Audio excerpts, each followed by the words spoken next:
Hey, welcome to Project Recovery, a podcast about addiction. More importantly, it's about recovery. I'm Casey. That is Dr. Matt Woolley. And we're just coming off the heels of a Halloween. Yeah.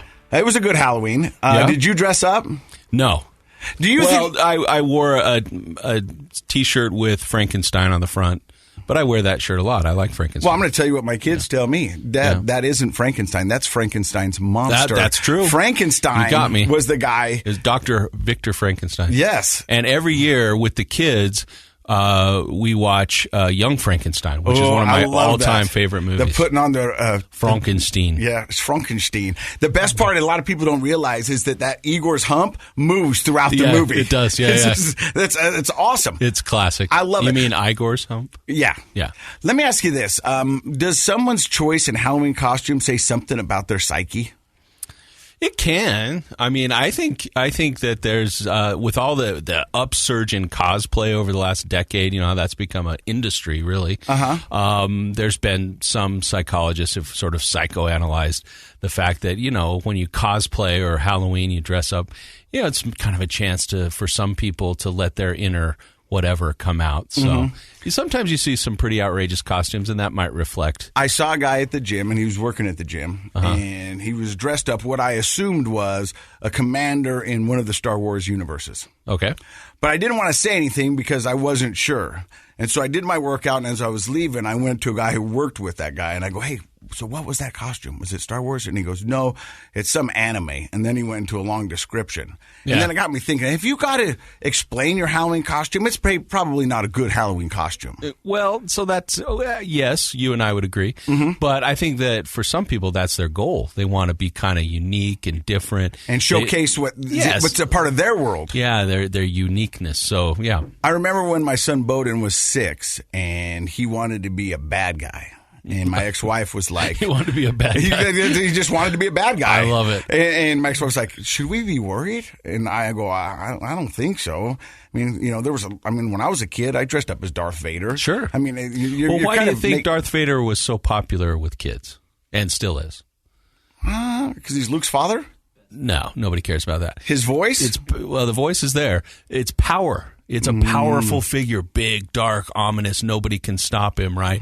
Except for himself, if you watch all 3 movies. But that's one of the attractions for kids with superhero costumes, and often the villains. The villains are powerful and, you know, on the fringe of society, and that's a kind of a good feeling when you're a kid. And I think you're right. As a kid, sometimes it's just fun to entertain those other parts of your brain or step out of. Because you're always told to be a good boy. He wanted to be a bad boy. A bad boy. Yeah. One day out of the year, let me be a bad boy. Girls love the curls and bad boys. Yes, they do. Yeah.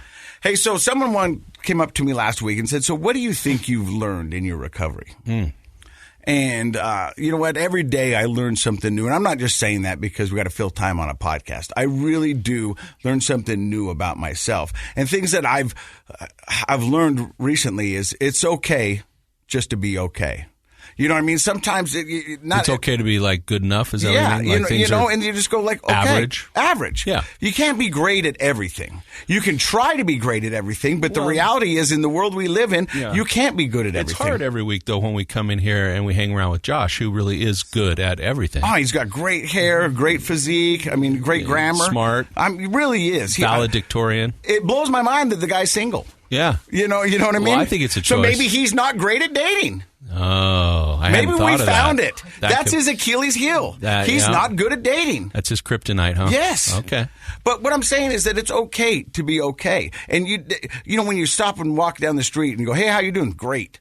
And you hear that 9 times, do you really think all 9 people are great, or do they think they just say that? It's a socially acceptable answer, right? Yeah. But it's okay to be okay. Yeah, I agree. And then, you know how I'm a big fan of... Well, I mean, if you think about average is sort of has a negative connotation in our society, but it shouldn't. No. Average is just like, hey, we're doing as well as everybody else in whatever we're talking about. And that should be good enough. But when you look at Facebook and Instagram, everybody puts the most extraordinary part of their day on there. Sure. And they don't ever show the negative side where I mean, I'll be honest, early this morning, I jumped out of the bed like a ninja because the dog puked on the floor. You know what I mean? I didn't put that on Instagram. You should have. But I was fleet of foot. I mean, if that had been a robber, I'd have had the best of them. That's because I was hilarious. nimble. That's funny. I was nimble. You know, last night I heard something fall and crash and woke me up around 1:30, and I didn't even get out of bed, and I forgot about it. And so luckily the house wasn't robbed when I woke up. It was just a shampoo bottle falling in the kitchen or Maybe in the it was bathroom. a ghost. A ghost. Could have been. So I had something similar. I'm sitting laying next to the lovely Leslie in bed. Yeah. She wakes me up and she goes, "Did you hear that?" And I go, "Hear what?" And she goes, "I think something broke." And I was like, "No, go back to bed." So we go back to bed. Yeah. Wake up the next morning. I go in the shower and my shaving mirror had fallen down and cracked. Oh, okay. Had that been someone breaking into the house? They would have had whatever they wanted, I guess. Anything. Yeah. Crazy, right? Yeah. Well, I was laying there last night thinking, I don't know, if they want the TV, they can have it. I'm not getting up. Like, Time that's for just new how I TV. felt about it. Yeah, it's like, whatever. Another thing I learned is that I don't have patience. Okay. But like, I don't have patience for certain things. Like, and I'm trying to be more patient with my children, and see their side of it and understand. It's a good place to start with patience. And yeah. try to figure that out. But I'm also very impulsive. Yes, you are. So last Saturday night, I'm emceeing, it's called the Friends of Children's Justice Masquerade Gala. Okay. And what the Friends of Children's Justice do is they help people, mostly young adults, who have been in traumatic or abusive relationships with their parents or loved ones. Oh, okay. And so some of it is sexual abuse and some of it's trauma and a lot of them, and they don't know where to turn. So they go to this place and they find therapy. They find resources. They find tools to help them process what's going on. Okay. Now, we've seen a lot of that kind of start the addiction process here on this podcast. Definitely. And it plays into it. There's a lot of people who get into their addiction through a trauma, trying to self-medicate, trying to numb, trying to run, trying to hide, whatever it may be. And so I was very honored to be a part of it. And it was a masquerade ball and some wonderful presenters, and it was good to see some colleagues and all that stuff. But when you go to these events, they're fundraisers. Sure. And so they had this table of just all these cool things.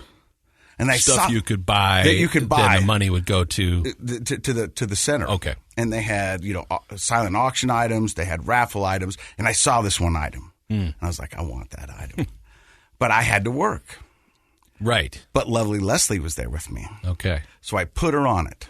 I really wanted to get this item because it meant a lot to me.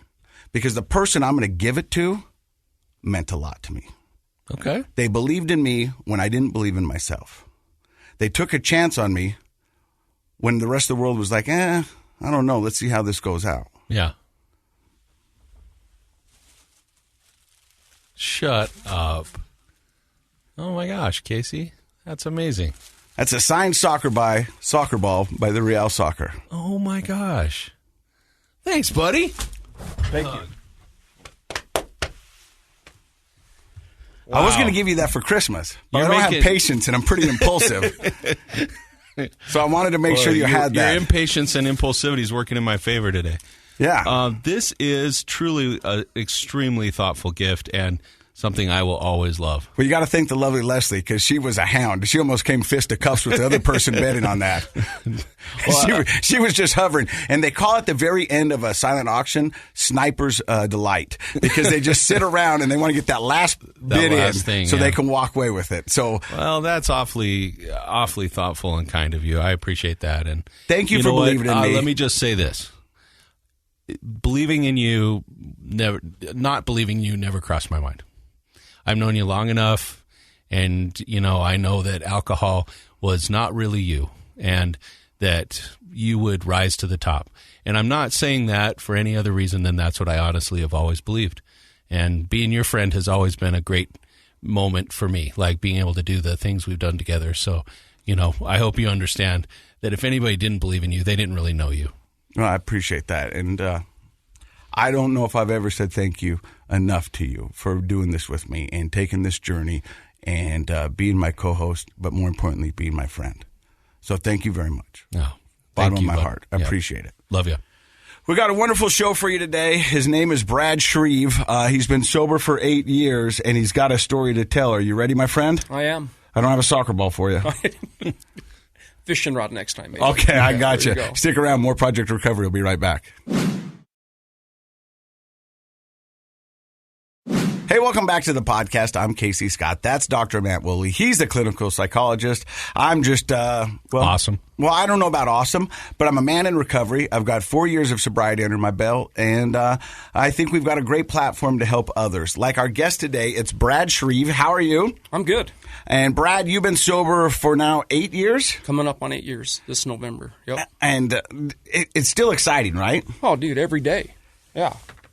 Every day is exciting. I remember when I was sitting in the 12-step rooms and somebody would get up there and would go, I wouldn't wish this disease upon my worst enemy, but I wouldn't change the fact that I got it for the life of me. Yep. And I'm going to tell you now, like I've told you before on this podcast, I still don't know if I'm there. You know, and I don't think this is the best thing that's ever happened to me. I think me getting a second chance at life is amazing. You know what I mean? But I would have loved to have my kids not have to go through the trauma, the disappointment, and everything that I put them through. You know what I mean? I mean, I wish I can't go back and change that. Well, it's a catalyst to change, right? Yeah. So it is a crisis in your life for sure, and your whole family's life. We talk about how, you know, it's a family disease, affects everybody, but it's a catalyst to change. And in your case, it's been positive change. And most of the guests that come on our show get to share stories of positive change. So I could see how it's sort of a mixed bag. On the one hand, you'd never want to have it. On the other hand, you're glad you had it because it created that change. It'd be interesting to ask my kids because I know my two oldest, and I'm not saying this to be boastful, but are proud of the dad they have now. Yeah. You know what I mean? And the dad they have now is way better than the dad they had. Yeah. And, you know, and it makes me feel good, but it breaks my heart. The fact that I gave them a bad dad for so many years. I mean, I know I was doing the best I could with the knowledge that I had and trying to figure it all out. Right. But the fact that they have to have those years of a bad dad breaks my heart. Yeah. I mean, it doesn't make me feel good. For sure. I think everybody who's in recovery could relate to what you just said. At the same time, maybe that's motivation to just keep looking forward, not look back too much. And that's what I'm doing. We got Brad here with 8 years of sobriety underneath his belt. But where does the story of Brad begin? Oh, man, I grew up in South Ogden, Bonneville High, graduate. A Laker. Laker, man. Yeah. Yeah. You? Where'd Ogden you High. Ogden. Oh, dude. Tigers. I'm sorry. That's all right. Yeah. I dated all your cheerleaders. Did but you? Go ahead. I tried to date your cheerleaders, but yeah, wasn't quite there. But yeah, man, grew up in South Ogden, good family, and it's so interesting. I hear people say that it's a family disease, you know, and I look back on that, but I just remember my parents partying normally, if you will, whatever that is. Yeah, like Holidays. a gentleman or whatever. Man, yeah, holiday, drink like a gentleman. Yeah. Okay. But, you know, and so I often pondered where I got this thing, but I don't ponder that much anymore. But, you know, I'd see them having a good time. And cousins, we'd go deer hunting and always alcohol involved. I see that was a really good time. So obviously I'm like, oh, I coordinated that with a good time. The association, yeah, exactly, it's there. The association. So partied through high school, didn't get into much trouble. I just normal trouble. But this disease decided to wait a little while to attack me into my late 40s. Oh, so it really didn't get you until your 40s. No, I was what you call probably a functioning alcoholic for a good number of years, and then drugs got into the picture.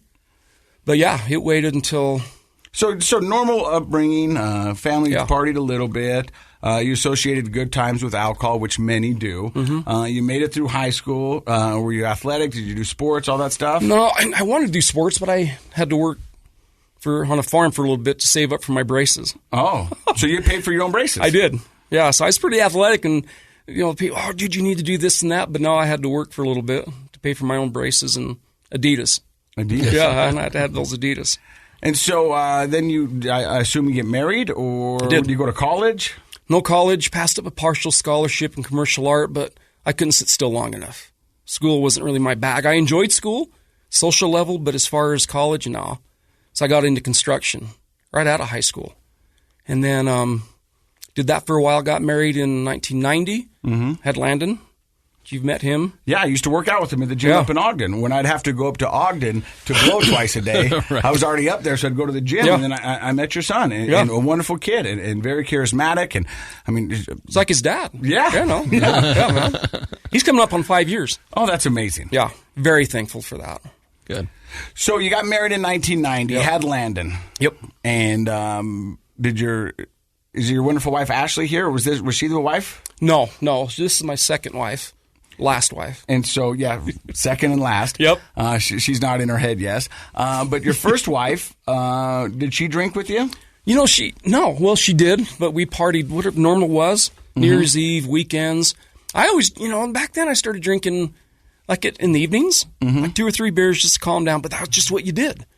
Especially in the construction side. Oh, yeah, man. A lot of times at 3:50, the day would be done. At 3:55, the first beer was cracked. Yeah, man. Or even 3:45. Yeah. So we'd have a couple beers. I'd get home and drink a few beers. I actually used to run. Mm-hmm. I'd go run, get 5 miles, come back and drink a 6-pack, Get a little counterproductive there. But, and was it, and it's so interesting. Was I an alcoholic? My dad used to say, hey, if you can't go a week without drinking, because, he'd come over. You see a pile of beer cans in the garage because I throw them up there and I crush them on weekends or whatever. And he'd take notice. And now, was your dad a religious man or just? No, not necessarily. My stepdad, the guy that raised me. Yeah. But, yeah. So he would come over and see them and then and kind of question your drinking habits. Sure. Yeah. But, mid-20s, I built my house at 25 years old. I've got it going on. I'm rocking. I've got everything under control. Drinking's just another good part of it. Yeah. And he'd say, well, if you can't. So I remember I tested myself. I did go a week, and I thought, well, that kind of sucked. It was a little boring. So I just cut back drinking. And then, and that guy was telling you earlier before the podcast, wake up one morning, holy crap, look where I'm at. Look where I'm at. Well, I don't want to jump too far into that. But, sure.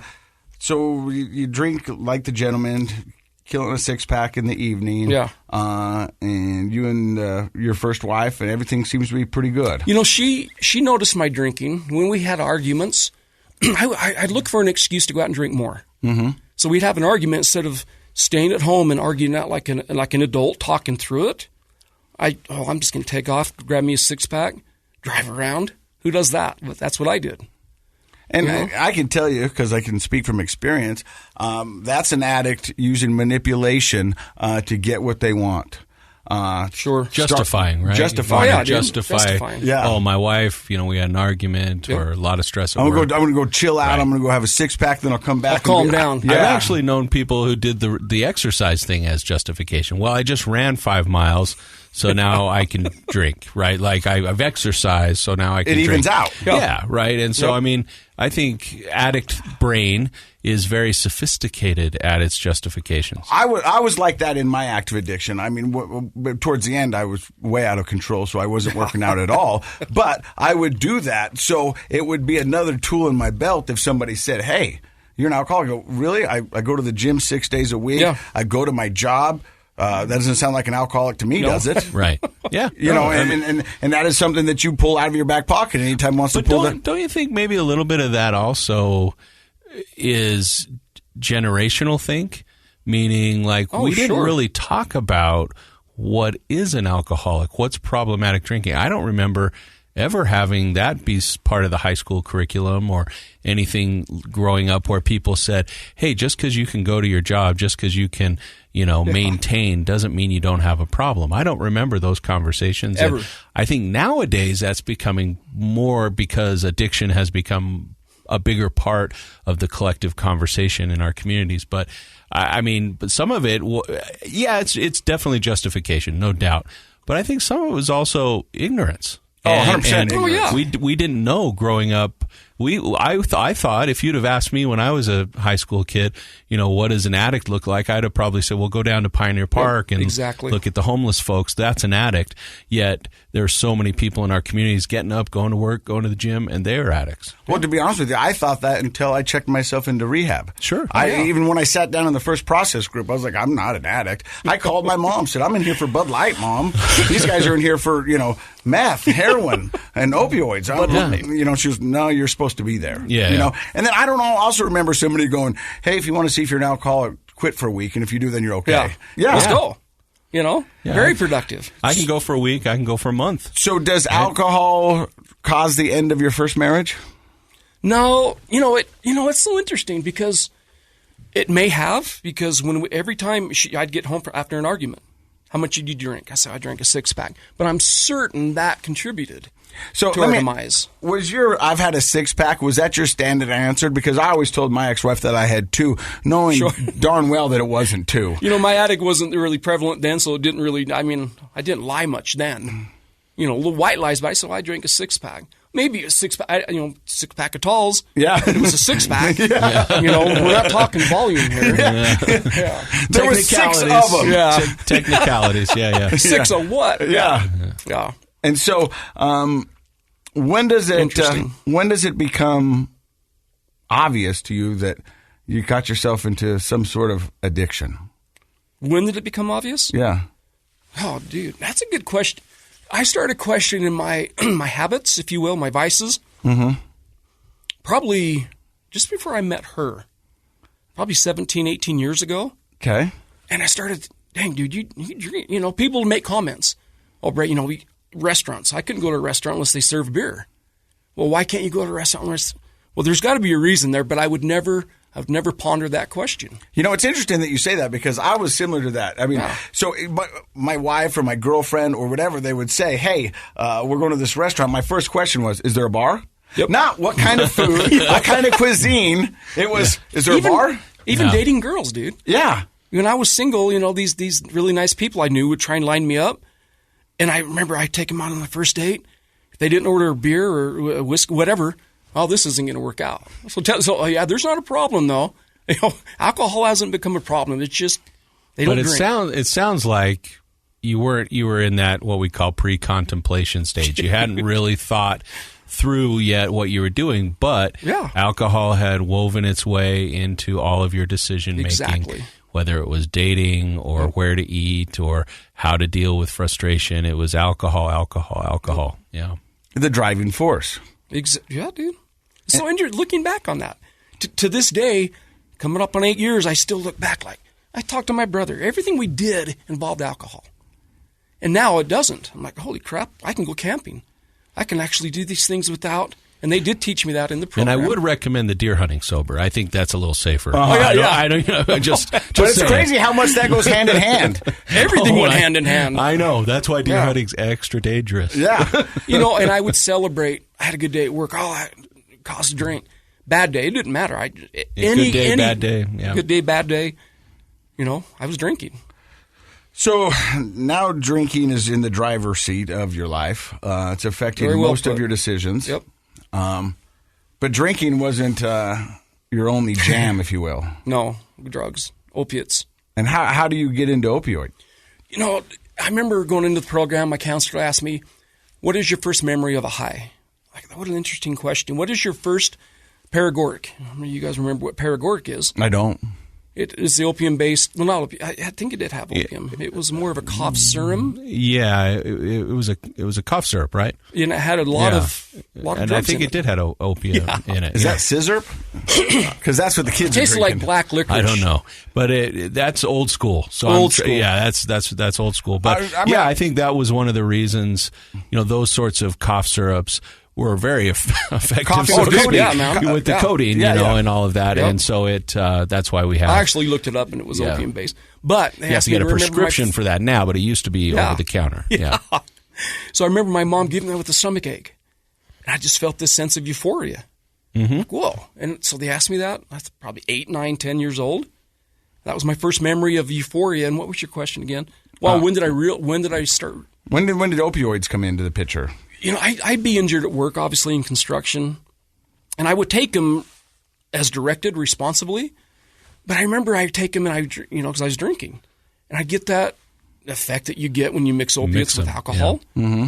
And then, which is very, very dangerous. Oh, dude! Oh, man, yeah. I mean, it's very, very dangerous. Way dangerous, but not to me. Yeah, that those goes rules apply to everybody else, but me. That's an addict way of thinking. Right. Rules apply to everybody. Yeah, man, exactly. But buddy I used to jam with, he brought over some Jägermeister. I had some leftover prescription drugs. I think it was Loratabs. Ate a few of those. It was a Friday, and I remember this day. How weird. Ate a few of those, and I think this is when the devil, what I call my disease, decided to jump in. That's when the door was open. That's when the door was open. I'm going to make him remember this feeling of false euphoria, now how I look at it. Ate those, drank some whiskey, cloud nine. And I thought, well, hey, how can I incorporate this in my life now? This feels so good. But no, you got to be responsible, Brad. This company you work for has put a lot of trust in you, truck, everything. And then it just wove its way into my life. Very, very cleverly. How old were you at that time? Mid-40s. And had you ever, you said you partied a little growing up. Yeah. Were drugs ever No, man, part it's of it? interesting. Drugs used to scare me because we used to work up on a farm, and a lot of those dudes are out there doing on a beautiful day. I've always been a nature guy, just love. And I'd look at them sitting around all zoned out, like, hey, man, it's beautiful outside. Yeah. But then I did try I did like marijuana. I did that for a little bit. And then I got some lace stuff, whatever, and I gave that up. Mm-hmm. But, growing up, But that's interesting. That it is interesting. It kind of, how old, so you said, I've known a lot of people that work their life in construction, and you're right, a lot of injuries. Yeah. How old were you when you first started getting prescribed opiates? Were you in your 20s? 20s, 30s. Yeah. So there was a span of 20 years before, and I could see why you'd say, that's when the door opened to your disease, because there was something different about that day. And I'll always find that interesting. Yeah. What decided to kick in? I think it was, my disease, like, hey, it's time to start taking this guy out. Start destroying everything he's built and the people around him. So let's get this thing rolling. And part of it's also biology, to be honest with you. When we're younger, we have faster metabolisms. We move through things more quickly. We get into our midlife in our 40s. Things start to slow down and change. And so the effect of alcohol, for example, or marijuana or opiates, anything, changes throughout our lifetime. And so that's why people who maybe have never developed an addiction, they can still say, well, I don't drink like I used to. Like when I was in my 20s or even in my 30s, but now I'm in my 40s or 50s, and I just don't drink like that anymore. It affects us differently. So it might have been that. And the other thing is stressors. Was there anything stressful going on in your life when you were in your 40s? My divorce was a little stressful. A little bit, I think that's the understatement of the year. Well, you know what, man? In the room. Yeah. Things weren't very good. And, divorce. But even if they're not good, still a divorce is taxing on the mind, body, and the soul. And you got kids and and that's another thing to keep in mind, how we drink or use drugs and the effect that it has on us. Biology is part of it, so age plays a role. But honestly, stress, our mental health, how we're feeling emotionally. If everything's good in life, you don't feel quite the need to escape. Sure. And therefore things like drugs and alcohol aren't quite as enticing. However, when life is pretty stressful, when you're struggling a little bit and you're in your midlife, which is naturally a time where we reflect on who we are, that can play a big role too. You're listening to Project Recovery. We're going to hear more of Brad's story in just a second. We're going to find out when opioids really took over the driver's seat. Hey, welcome back to the podcast. I'm Casey Scott. That's Dr. Matt Woolley. Our guest today is Brad Shreeve. And he said the first time that the drug started, wasn't maybe not the first time, but one of the times you remember most is when you had multiple Loratabs and Jägermeister. Yep. And you had a euphoric feeling that you said opened up the door for your disease to come in. Yeah, exactly.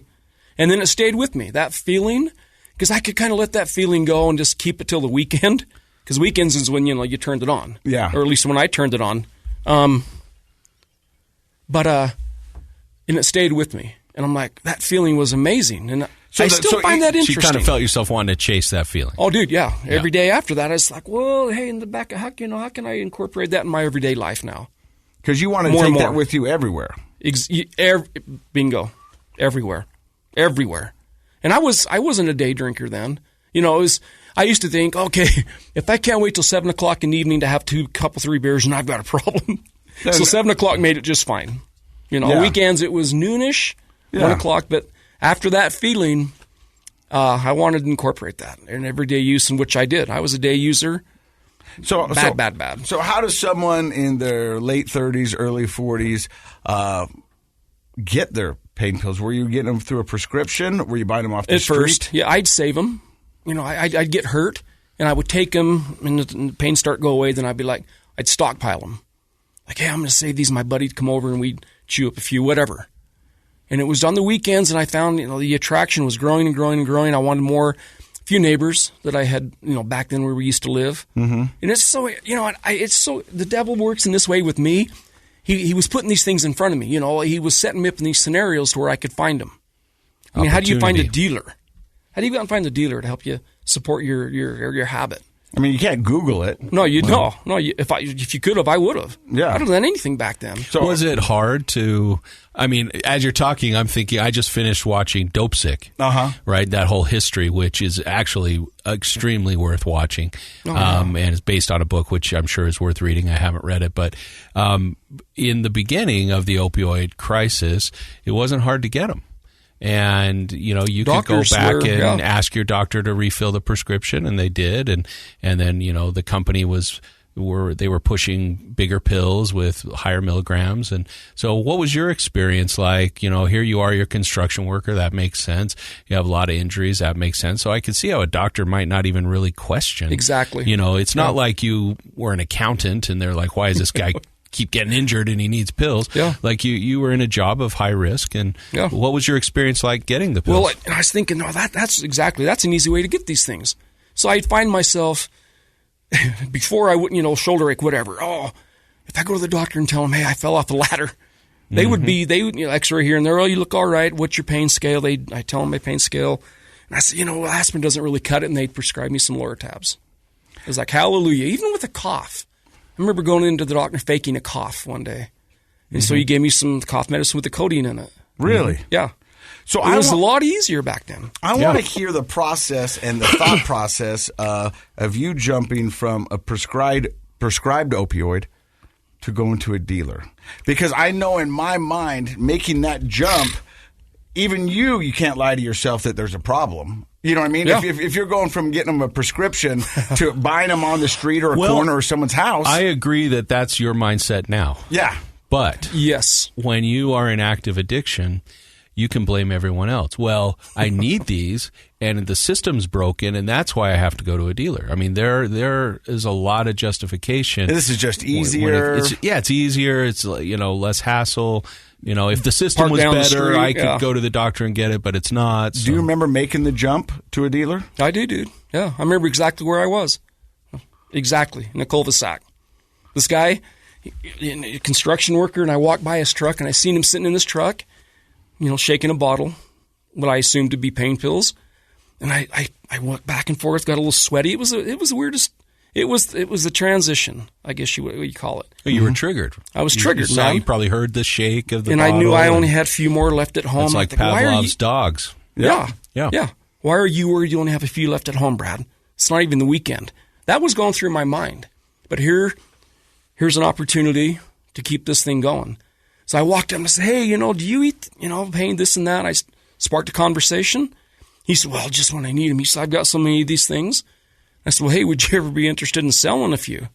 And then there was that awkward moment where I'm thinking, okay, dude, you just hit somebody up about buying drugs. And thank goodness back then, he's like, sure. And that's when, and then he found out he was a dealer. He's like, yeah, I've got a few people coming over here and there. Meet me at my house and we'll get this thing rolling. So I did. And I remember taking his phone number. It's the craziest thing. There's always a spark in the back of my head. What are you doing? What are you doing? What are you doing, Brad? You've got this beautiful wife at home. But that goes out the window, along with that number I'd written down for his name and number. Crumpled it up, threw it out the window, went down to the end of the street, turned back around, went and picked it up. Oh. Yeah. But had I arrived yet? No, man, I love this feeling. And it hasn't gotten me into trouble yet. So where's the problem? Where's the problem? But it becomes a problem. Oh, dude. So how does it escalate? From there, it's funny. How's it escalate? From there, I remember I went to his house and I bought some. And I wasn't a day user at that point, but I could not wait to get home. I'd cut my day shorter. And I was in management with this company. I was a very trusted, well-respected guy. Knew a lot of contractors. But I couldn't wait to get home. And I'd get home earlier. And was it a problem then? No. Then I started. That was always in the back of my mind. What are you doing, Brad? I'd always ask myself that. What are you doing? A lot of self-dialogue. I mean, I had it through much of my addiction. Like where I've said it on this podcast before, I would wake up in the morning and I would talk to the mirror. Yeah. And the mirror would talk back. And I'd be You like, could look in the mirror. Yeah, and I'd be like, hey, we're not going to drink today. And the mirror would be like, yeah, we're not going to drink today. And then 2 hours later, we're on the back deck drinking a beer. Yeah. I was like, one of us is a liar. Because we were both there and we agreed that we weren't going to drink. Yeah. And I don't know who the liar is, but here we are drinking. Yeah. So I understand your self-dialogue. I do get it. Yeah. And it's throwing up red flags. And you're just like, hey, those are pretty. I would say let's make up a term right now. You know, I like to make up words and things. We'll call this a pre-problem thinking, meaning you hadn't crashed and burned. No. There wasn't a problem in that sense. He used the word yet. Right. But yet implies that there is one coming. There's a pre-problem, meaning it's already starting to change your behavior. Like you said, you're cutting your days shorter. Yep. Your mind is not on your work. Your mind is thinking about chasing that feeling. Yep. You're having the self-dialogue that's justifying what you're doing, or you're having these arguments back and forth. Think about all the energy that's going into this. Yeah, you're at work, but are you really? You know, are you really doing your best work? My mind can become completely consumed with it. And you start like changing your habits and changing your schedules. You're exactly so right. that you can arrange your life around this drug. So yeah, the problem in the world's eyes hadn't started yet, but you're definitely in that pre-problem phase. And I knew that, but I put it in the back of my mind. You know, I have the utmost respect for this disease and drug addiction. I do. I have the utmost because the power it has over people. Mm-hmm. And like I remember you saying, people who don't have experienced addiction or not an addict or an alcoholic, they really don't understand. They don't understand the power. The power. It's a lot of the world who doesn't really have any idea about addiction. To them, it's as simple as stop it. Just quit. Just quit. Okay, I'd love to. That's the naive perspective. You know, but why can't you just stop? We know nowadays that opiates rewire your brain. Dude, it changes how your brain functions, and it creates pain in order to get the opiate. So it'll send pain sensations throughout your body in order to trigger you to go get more of the. It's unbelievable how it's a physiological disease, and that's why you can't just stop. You know, dude, I remember in the program they had us watch a film called Pleasures Unwoven. I think that's right, The Pleasures Unwoven. And it was this doctor who became addicted to opiates. So I sat in my seat. Okay, let's hear this from a doctor's perspective. And he got addicted to him. And he's like, oh, I'm a doctor. I know all the risks involved. Mm-hmm. I got the playbook. Yeah, man, he's got the playbook. But I can't remember exactly. My wife and I bought the video. And it was the most interesting take on it. He went down to the southern Utah, went into the cliff area, the slot canyons, and he had these two clear tubes with liquid in them. And like you were saying, how it rewires your brain to want to think you need this more than you really do. Mm-hmm. And it was the most interesting. And the more I learned about this disease, I didn't hate myself as much. The more I learned that this in acceptance, you know, when I share at meetings and I speak other places, acceptance to me, when it came, and it came at a very, very, it couldn't have came at a better time for me. You know, everything that happened that evening. Acceptance for me these days, I am an addict, I'm an alcoholic. If you're not cool with that, that's fine. I am. You know, my life today is far better than what it was 8 years ago. So now you're cutting your days short. Yep. You're looking towards the weekend a lot more than anything else. I was looking forward to that feeling more than anything. Dating, fishing. You've found yourself a dealer. Yep. At this point, is the second and last wife in the picture? Ashley. Yep. This thing and it's so interesting. This thing decided, okay, man, I'm going to get a hold of you right now, this disease, and I'm going to introduce this beautiful, life-saving woman into your life, and then I'm going to see if I can take this, you know, take you down with her. Mm-hmm. And you know, this is how the disease works. It doesn't affect just me; it affects everybody around me, big time. I met her. She'd bought a house right behind me. I was actively in addiction then. And, you know, we meet, we start hanging out at dinners, and we start dating. I remember taking her for a ride to show her my Christmas. I put 10,000 LED lights in a pine tree in my corner. And I said, hey, let's check out. And I thought, we're hanging out, we're having a good time. She drinks then, not now. I thought, oh, she's cool. Okay, if she didn't drink, we probably wouldn't be hanging out. She's checking all your boxes. She's beautiful. She drinks. She likes Christmas lights. Got a career, yeah. It's all she's good. not clingy. If you weren't going to marry her, I was. Yeah. Well, I'm glad I beat her to you, man. Holy crap, Ogden High guys, Yeah. But so I remember driving with her. I'm like, okay, my addict's like, hey, it's time to introduce this girl into your life. And I'm thinking, okay, well, let's dialogue. And so I was sitting there driving with her, and I looked over at her. I'd been drinking, and it was an evening. We were just driving around the block, and I was high. I'd chewed up some opiates earlier that day. I can't remember how many. It was a lot at the end, a lot. But and I said, hey, have you ever? And I wasn't looking. I said, hey, have you ever, take a pain pill and maybe drank a beer or two with it? And I I had a beer in my lap going around the block, and I was like, okay, let's wait for a response. And I could feel her head look over at me, like. And she said, what? I said it again, a little bit more nervous, and I was trying to keep it cool. You know how addicts are. Yeah. And I said, no, man, just on the weekends. She goes, no. Testing the water. Yeah, man. Ashley's actually got a mic in front of her. Do you remember this conversation? I absolutely do. Yeah. Yeah. And explain it from your perspective. It felt like... I almost blew it. Yeah, he almost blew it. When he asked me that question, I thought, what in the hell is he doing? And I could see her. I could feel her staring at me like, oh, boy. Yeah, it was one of those moments. And I will tell you, looking back now, all of the red flags were there for me, and I didn't see them. I know what they are now. I didn't then. And that was a huge red flag. I didn't sink the ship, though. I ignored it. I thought, that's the weirdest question. I didn't connect that's what he does, because he then said, oh yeah. And I just changed me the either. subject. Like a me either. Like moving on. Like how weird is that? Weird. Yeah. Me neither. I just wondering. I just want to know if you did, but I don't. Yeah. I mean, yeah. So after that, well, crap, man, she's not into this. So let's hide it. Okay, Brad, it's not a problem, but why are you hiding it? All that would go through my mind. And the agency thing was out the window. But not yet, the whole self-control, not yet at that point. So I thought, well, okay, she's not into it. Maybe I'll just have to do it a little discreetly, and, she'll never know, none the wiser. So it continued from there and just built and built and built. And throughout the podcast, you've referenced that night. The bad night? The bad night. Yeah. Well, the night that saved me. Good night. Let me rephrase that. Bad in certain terms. The most beautiful thing that could ever happen to me in other ways. So walk me up to what got you to that point. To that night? Mm-hmm. Okay, I'll kind of fast forward the tape. She started cueing into it. She knew there was a problem. But the amazing thing, I have a twin brother. He didn't even know I was into the drugs. I was that good at hiding it. And I was eating 12, 15, 14 pills a day. I had to get another dealer to support my habit. So now you're at two dealers. Two dealers, yeah. How's that financially for you?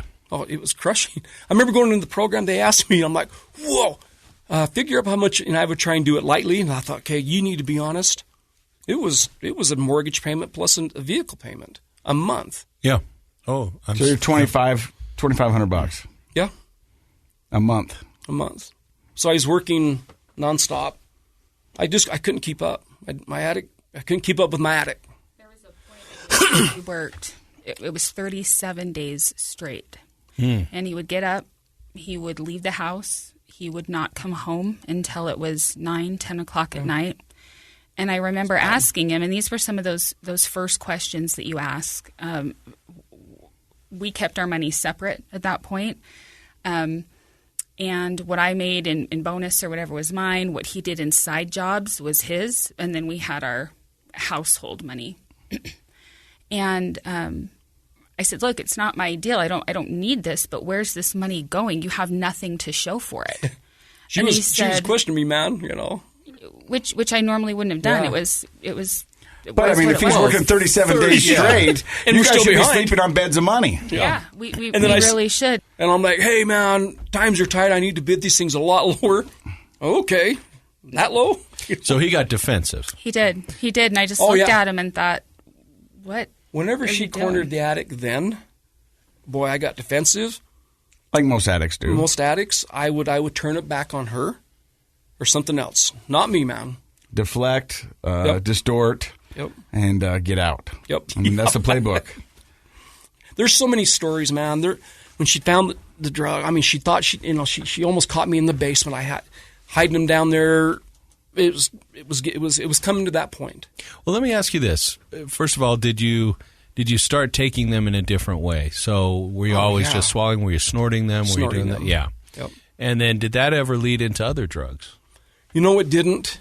It didn't. I was just drinking then. I didn't smoke any weed then. And then that's when I was earning. I mean, this is the dealer telling me this. Hey, man, as much as you're using, you're using too much. I'm like, how can a dealer? That's kind of counterproductive. When the dealer gets concerned about you, then that should be the ultimate and then my red other flag. dealer, the same thing. He's like, dude, Oxycontin 80s, this and that. And I was crushing them. And then the one, he said, okay, hey, before it all went down, he said, I'm going to show you how to start slamming. And slamming means shooting it. Shooting heroin. And he tied off. He was a heroin addict. Showed me how to do it. And I was sitting there like, where am I? What is this? What am I? Those thoughts had come in. Thought of her, beautiful face, my boy's face. My mother's passed away. It's like, all these, right when he was telling me that. Okay, let's do it. Let's do it. Next Tuesday, I'm over here. It'll last you a lot longer. And that's the power of that disease, because no matter the thoughts about family and responsibilities, and when needles come out, most people do a double check, like, what am I doing? Yeah. But the disease has got you at that Never point. happened to Brad. Never happened to me, man. No way. But I've been there, like you're talking about. All of a sudden, you're looking at yourself like an out of body experience, and going, "How in the world did I get here?" Right. And you look around. This is not me. I'm in a stranger's house. He's going to teach me how to tie off and shoot heroin. What is going? Yeah. Who in the world am I, and how did I get here? I remember I'd run out, and he was out of town, and I was jonesing really bad. I remember trying to quit on my own. Flu times 10. Dope sick. Yep. Bad. Crawling around the floor, leaving the bedroom, going through convulsions. And that's when I knew. I remember I thought, okay, you need to see if you can get this in check, dude. But by then it was no way. Nope, I've got you. You're hooked. Mm-hmm. You're mine. You are mine. Most of the time, by the time you realize you've been caught, it's way too late. Yeah. That train's gone. You said you started, in your 20s, not like abusing them, but taking them, and so then you've got 20 plus years. Your brain was starting to change even before you knew it was an issue. Yeah. So you made a deal with the drug dealer to come back next Tuesday to learn how to shoot heroin. Yep, and that was on a week and a half before. To me, God intervened. Then that evening, everything that happened was a battle between the devil and God that evening for me. So what happened? Oh, it got out of control. My drug addiction. Right up until the day it happened on Saturday, she didn't know I was on drugs. But my brother helped me on a job. I was out. I was jonesing. I stole some medication from her. Stole some medication that her mom had given her. Some opiates, and it back then it didn't matter. I needed something in my body. I needed something, or I'm going to go crazy. I'm going to die. That's how I felt. Saturday morning, job, fell down some stairs, and everything was put into place to work in my favor that day. The homeowners weren't home, which was a godsend. Okay, fell down their stairs. They gave me the garage code. I hit my head really bad. Nice little gash. Glasses fell off inside the wall. Let my brother in to the basement. I'm speaking in tongues, literally. That's what he called my wife and said, Brad just hit his head. And I was sitting down, and I was out of it. But I would come to, and I'd go back into this weird state of mind. I was telling him the demons are trying to leave my head. And he was tripping. This is my twin brother. He's like, hey, Brad, something's wrong with him. And I say, hey, I'm fine. They get me down the canyon, get me home, and she's worried sick. And they come up with a plan to get me to the hospital. And so this is Saturday morning, Saturday afternoon. They get me up to the hospital, told me something's wrong with her. I was so out of it. Well, you won't go unless I... So we get up there, and she's there, and I'm like, oh, this is an intervention kind of... I was being a smart ass. Mm-hmm. Take me back into her room. I vaguely remember this. Addict's worst nightmare is having blood drawn. Mm-hmm. Okay. Doctor comes in, they draw blood, come back in. He's got a list. And he said, hey, are you with me, Mr. Shreeve? And I said, yeah. He said, everything we found in your system wow. He says, maybe this is a little bender thing you're doing here, or you've got a problem. And so I can't remember the conversation after that. Meanwhile, she's out in the lobby talking to... Yeah, they wouldn't let me in the room, and I thought that was so strange. We bring him into the ER because he hit his head. Also, she thought I had a concussion. We were like, something is happening with him. Mm-hmm. And the doctor didn't let me come into the room as he was talking with him about the blood work. And a social worker from the hospital came up, and they were handing me some pamphlets about rehab facilities. And ECT. I'm thinking, yeah. Why are you doing? I appreciate your services. This is not the time. I should be in there. And so I wait, and the doctor walked out, and he looked at me. We made eye contact, and he tapped on the paper that he had laid on the table, and he just kept walking. So I go into his room, and I look, and I've never seen a list that long of drugs in my entire life.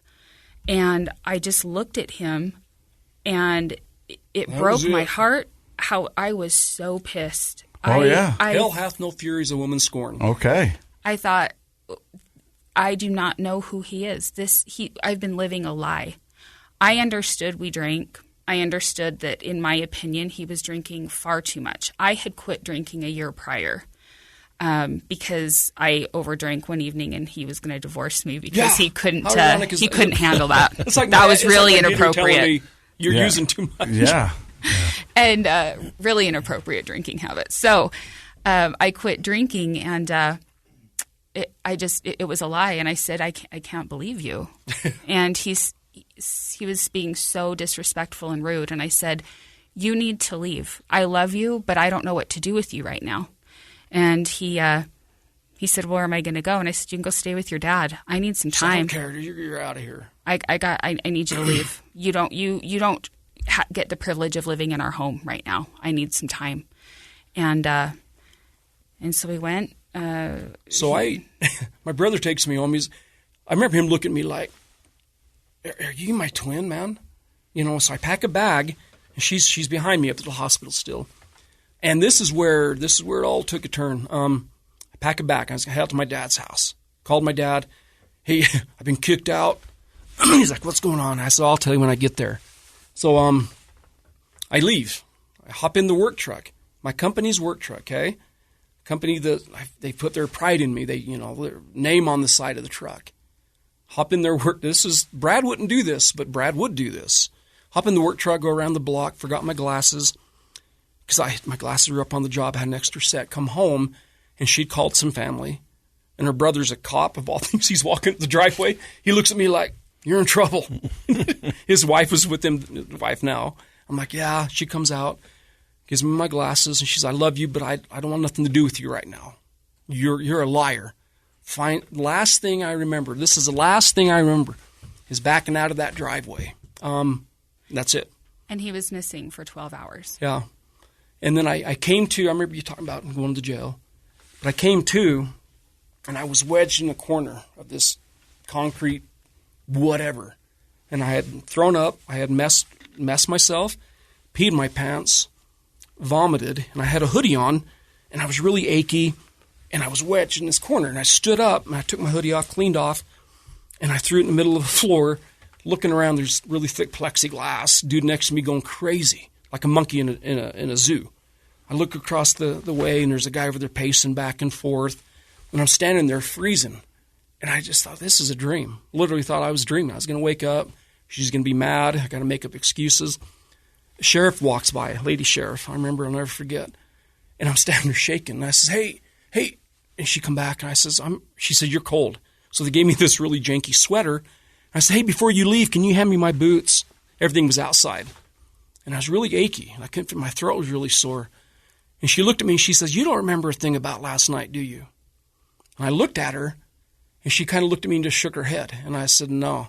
And I went to lay, she says, don't lay down, you'll die. Because I just got really dizzy. She said, when we threw you in here, you were on your back. And I was walking by, and I heard you gurgling, hence the sore throat. I had vomited, and I was evaporating. So they rolled me over, and then they wedged me into that corner. So I went and wedged myself back into that corner. She gave me the sweater, and I fell back to sleep. I came to again, and I'm in the same place. And, I can't describe the most horrific feeling of not knowing. I remember you mentioned that, knowing what you'd done. Mm-hmm. I'd realized it then where I was. I was in jail. I didn't know if I was at the point of the mountain. I was in a truck. I know. I couldn't remember. I remember backing out of the driveway, and that was it. And I sat there. I stood there, and did I kill? And I was pinching myself so hard, literally thinking I was dreaming, and I was going to jolt awake, and it didn't happen. So I can't describe the feeling of not. Am I ever going to see my family again? Did I kill somebody? Where am I? Am I ever going to see my wife again? But I think God, I'm a God dude now. I always have been, man. God put me in there to think about these things. Like, dude, I'm going to make you suffer through this. You need to be woke up. You need a good thump in the head. And hopefully this is it. This is your rock bottom. This is my rock bottom. And 12 hours go by, and they were searching for me. Couldn't find me. They thought maybe I'd gone and killed myself, or if I drove off a cliff somewhere. And I did contemplate that, or, I hated myself. I wanted to die, but I was too chicken to put the gun in my mouth. I just wanted out of this, but I couldn't see a way out. And I remember wanting rid of this disease so bad. Then it wasn't a disease. It was just a problem. Mm-hmm. It was just a problem I had, that I fantasized about having a job where I'd be drug tested. But my wife, holy crap, 2 days before, I got to tell you this, 2 days before that, it was on a Friday, holiday season, and she knew she was tripping. And I'm thinking, you're destroying her. She's got to go to work and keep her composure, and she was going to pieces. She come home and found a bottle. Long story short, she found a bottle in my truck. I told her I'd quit drinking. I get out of there. I come home one day, and we were on the best terms. I get in the shower. She's in the kitchen doing her thing. I get out of the shower. She's in the living room. Sitting on the counter in the kitchen is a bottle of whiskey with that much left in it and a tape measure. And I'm like, oh, addict kicks in. And she's in there. I'm like, okay, you need to get through this. Okay, Brad, you told her you quit drinking. Grab the bottle. And I was doped up too. I was gone. Walk into the living room, and she's sitting there staring at me. And I says, oh, what's this? And she's so mad, I could see it in her face. She goes, she didn't really swear, but she goes, it's effing whiskey. It's, Brad, alcohol? I said, well, where'd you find it? I could just see her building up in her anger. Brad, in the company work truck? I said, what? Behind the seat? Where? And I said, maybe Landon threw it in there. And that's when she went off.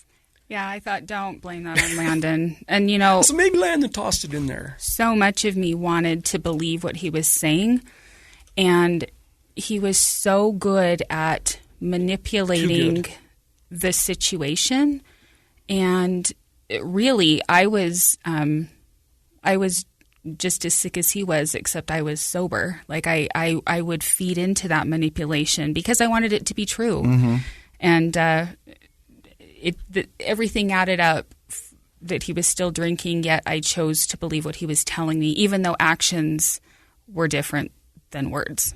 But that's the power of denial, right? I mean, you just wanted it to be different than it was, and it takes a while to get over that feeling of the fantasy we create when we're in denial about problems. So you're just mad at the alcohol that he's drinking now. You have no idea that he's on pain pills. Correct. So I made a big showing. Huge show. In fact, so much so that it was a guilt card. Like, I can't believe you think I would do that to you. Oh, yeah. I promised you I would stop drinking, and I did. I could hear myself telling her that. I could hear myself. So you're gaslighting her. Oh, totally. Yeah. So when she's sitting there, I made a big show, and I had to go from Wild Turkey to Peppermint Schnapps 101 because I couldn't afford it much anymore. But it was clear, and I thought, okay. So I went out and I threw it in the garbage can, made sure she see me go through the motions. She goes to bed, and I just sat there like, this is out of control. How can you, Brad, you can fix everything, man. You're Brad, dude. Everybody loves you. I can't fix this. I can't fix this. I'm out of control. She goes to bed. I go to bed in the other room, I think, and I wake up, 6:30, she's up, and I just look at her. My heart was breaking for her. I didn't give a shit about myself anymore. You know, I'm a loser. Mm-hmm. So she goes to work. I see her taillights go out of sight. Routine, man, okay? I ran out to my truck, grabbed a handful of, I think they were Oxycontins, crushed them, snorted a few through a whole bunch in my mouth, went to the dumpster, grabbed that bottle of whatever, slammed the rest of it. I was going through a fifth a day of wild turkey. Wow. Of everything else. Holy cow. Yeah. The doctor at the hospital was amazed about it. But go in the house, put some warm water, sugar, covering my tracks. I no sooner threw it back in the can, she comes into the driveway. I didn't have time to get my composure, gum, like that's going to work for the smell. She comes up, and, man, she's pleading with me. And I thought, okay, here's your chance. Here's your chance, she says, and she's making me look at her. She's grabbing my face. And she says, if there's a problem, I'm here. I'm like, oh, great. And she says, if there's something wrong, Brad, it's not you. What's going on? We can get you help. What I wanted to say was, okay, I'm dying. I'm 160, 70 pounds. I've been lying to you. I'm sick. I'm scared. I'm a goner. But what came out was, oh, you're tripping. It's the holidays, man. I'm okay. I'm okay. And then when she left, I started to cry. Like, you're gone. You're dead. And that was on the Thursday. And then that Saturday is when it went down. I think I left off at coming to in jail, pinching myself. Yeah. But we still don't know what happened. No.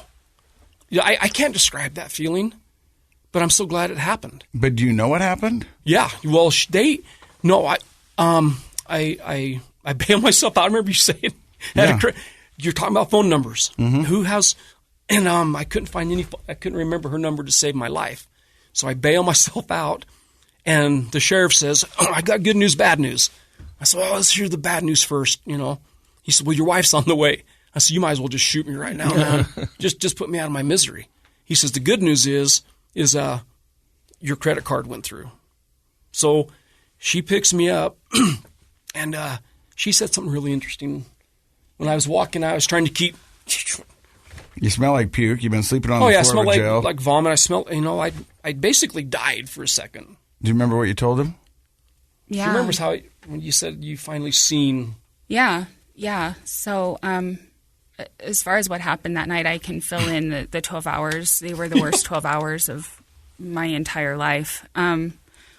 But when we went to the jail, I got a call at 7 a.m, hadn't slept, and his brother had kept looking at the intake report for the jail, and finally his name appeared. They'd updated it, 7 a.m. And so his brother calls me, and he's in jail, and I wanted to leave him there. I was like, good. That's where you should be. And it was starting to click for me why the social worker, super sweet person, was giving me all this information. Husband's druggy, dude. And so I called the program that Brad went into, and I said, look, my husband is doing these things. He's in jail right now. I want to leave him there, but I wanted to see what it would be like to get him in here. And they said, you really should probably second guess yourself and reconsider. Alcohol is such a dangerous chemical to get off of, and they don't provide the medical assistance necessary in jail. And me not having a ton of jail experience, I didn't know any different. And so they indicated that they could get us in. And so I went down to the jail and took his brother with me, and went to bail him out. And I was like, well, he's already bailed out. Who would bail him out? Because his brother and I were the only two that he would have contacted. And they just said, no, he's getting ready to walk out. So we're waiting in the holding area for him to come out. And I can see him coming down the corridor, and the door opens, and he stood there.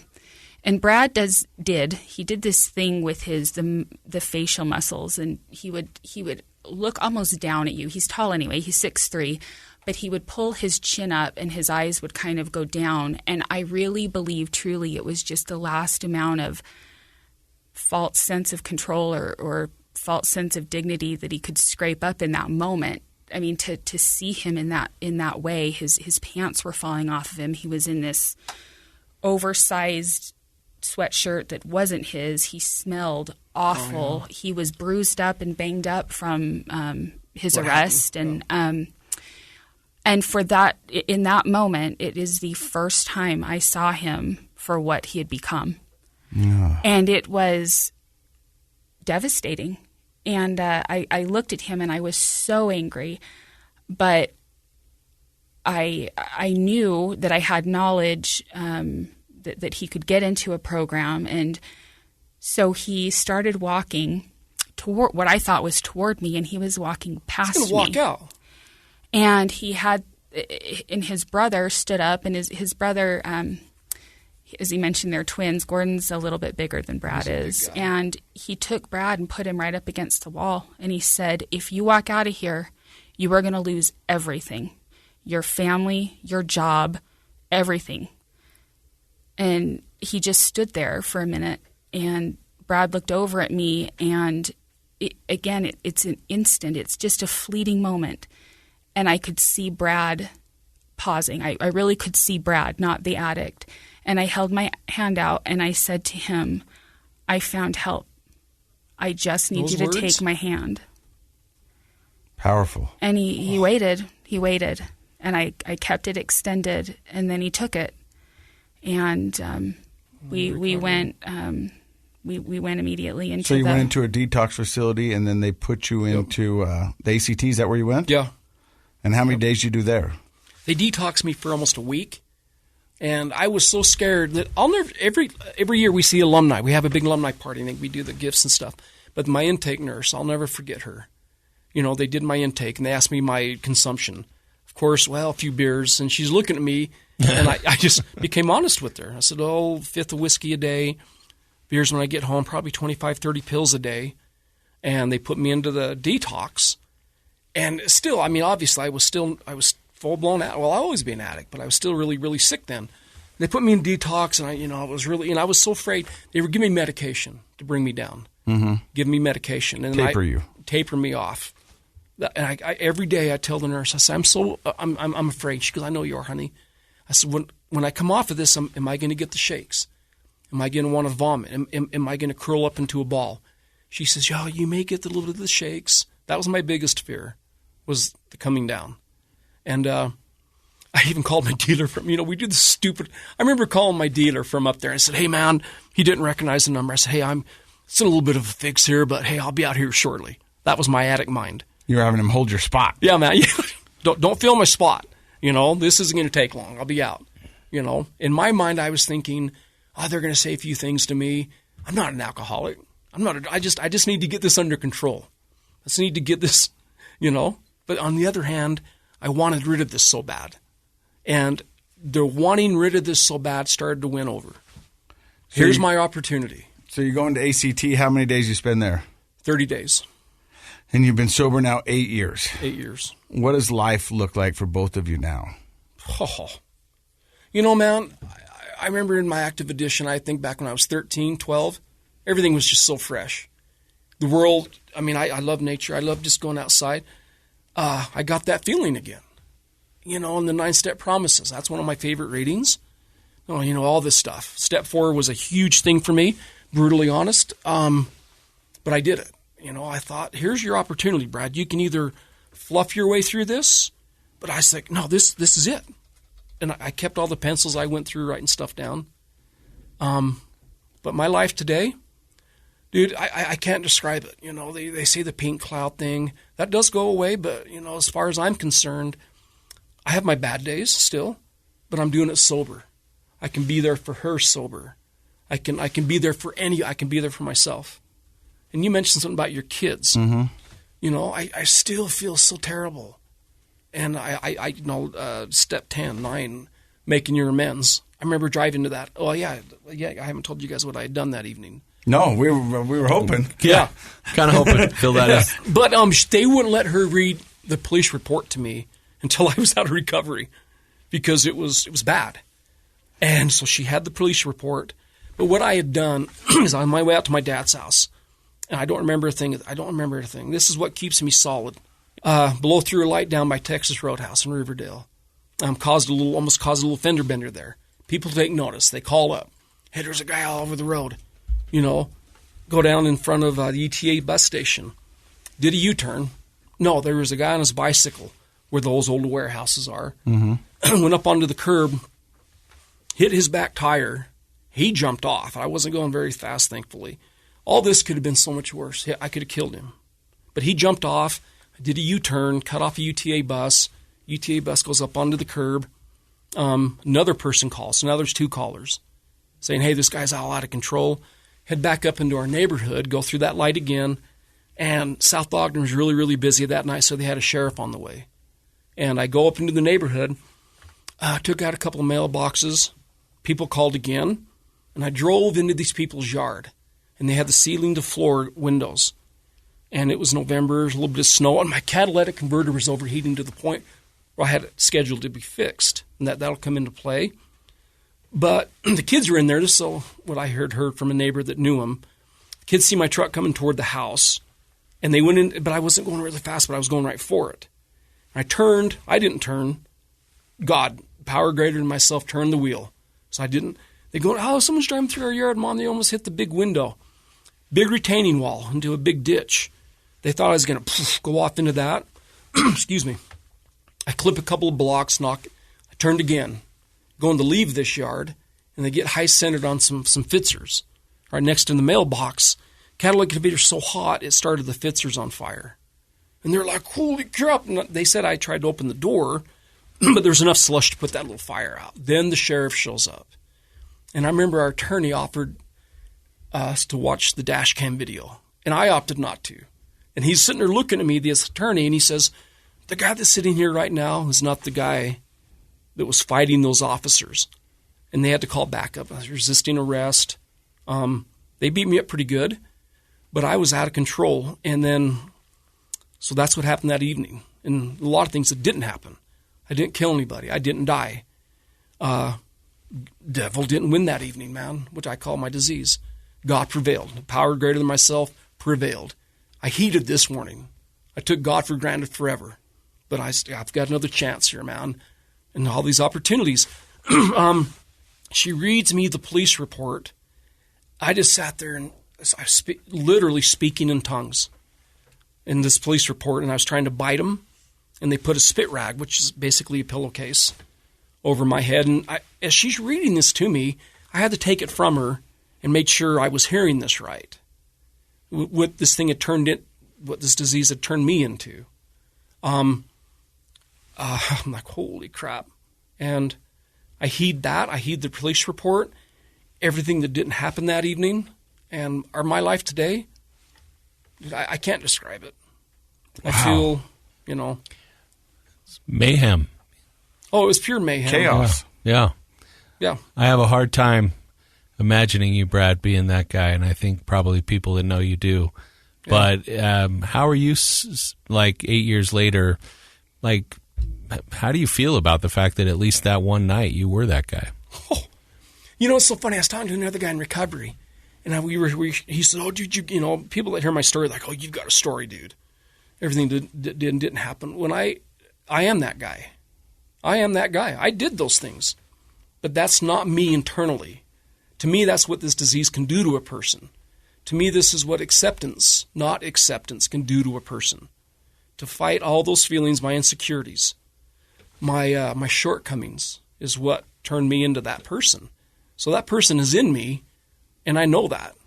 And I can become that person again if I don't heed those warnings and accept the fact that I have this disease. I think it's safe to say that addiction can do that to a person. Oh, dude. But if addiction can do that to a person, so can recovery. And recovery can do this to a person. Yep. And the person that's sitting here telling me the story about that guy are not the same person. No, the person that's sitting here right now acknowledges the fact that this is a disease, and this does not define who I am. Mm-mm.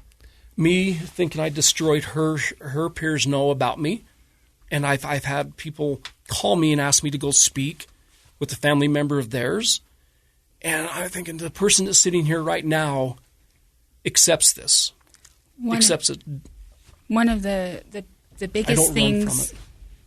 One of the biggest things that I had to learn Oh, dude. And for any type of family support person, I truly believe it's critical they understand as much about addiction as they can and how they enable and how they contribute unknowingly. And I had to learn there are two of Brad. If she wouldn't have educated herself?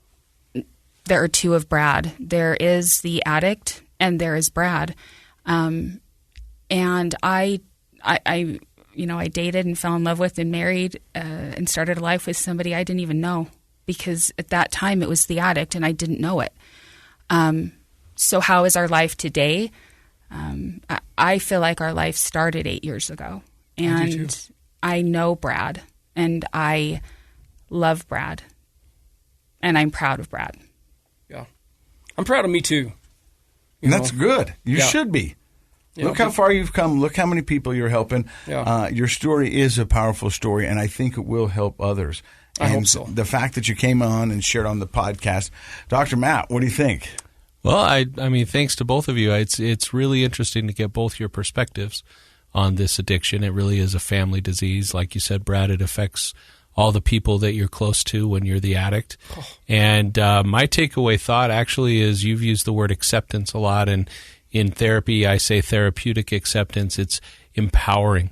When you can accept things about yourself and your situation, it empowers you to make the best choices and be the best version of yourself. And if you can accept that you have a disease and that disease brings out that other guy, you can also accept that the things you're doing now will keep you from that ever happening again. So thank you so much for coming on the show. And I think it's when we're in denial, we struggle, and when we can accept things, it's empowering. You know, and to sum it up and end this podcast, I think the serenity prayer is perfect for this kind of thing right here. Yeah. I mean, it says, God grant me the serenity to accept the things I cannot change, courage to change the things I can, and wisdom to know the difference. There's a lot of information in that prayer. And I mean, I know you're a 12-step guy, and I think that fits you to a T. And I think that's words of advice for anybody in any situation. Yeah, absolutely. It's the most humbling thing that's ever happened to me. Sure. The most humbling thing. Well, we appreciate you stopping by and sharing your story with us here on Project Recovery. And in case you forgot, Project Recovery is what? It's a KSL podcast. Amen.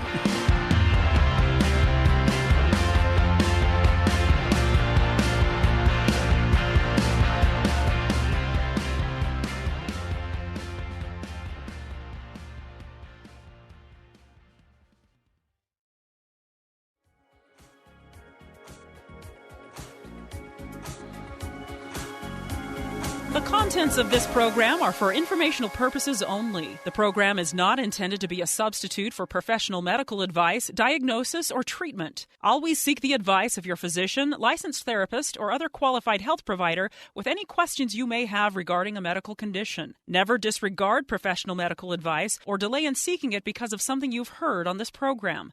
KSL does not recommend or endorse any specific tests, physicians, products, procedures, opinions, or other information that may be mentioned on the program. Reliance on any information provided on the program is solely at your own risk.